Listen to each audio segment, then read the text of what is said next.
המלצה שביעית, לתרגל חיוכים. זה יכול להפחית את הכאב. כן, אנחנו יודעים את זה, כבר יש היגיון נוירופיזיולוגי לזה. בוא נעבור, הגיוני וזה גם לא רע. לא, העניין הוא לחייך, לא רק להיות נחמד לאנשים, פשוט לחייך, זה המחקר וזה הציטוט שלנו, זאת העצה. זה הרחבה של לך זה ברור, לי זה לא היה ברור. fake it till you make it. בעיקרון אם אתה מחייך הרבה, אם אתה מקרין אהבה... זה נשמע אמריקאי באופן לא חיובי.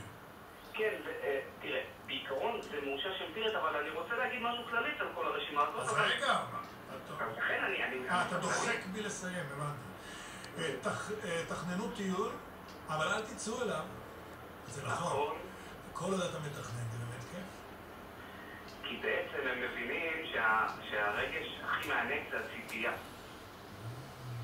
זה כמו רגע לפני שאתה יוצא לדייט ראשון, ואתה מצפה לתוכן פילוסופי עמוק כלשהו. תמשיך. 9. מדיטייט, תעשה מדיטציה. זה עושה עושר במוח. אני מתרגם עכשיו את המסקנות של המחקר. מדיטציה, אני לא התעמקתי עד כמה הם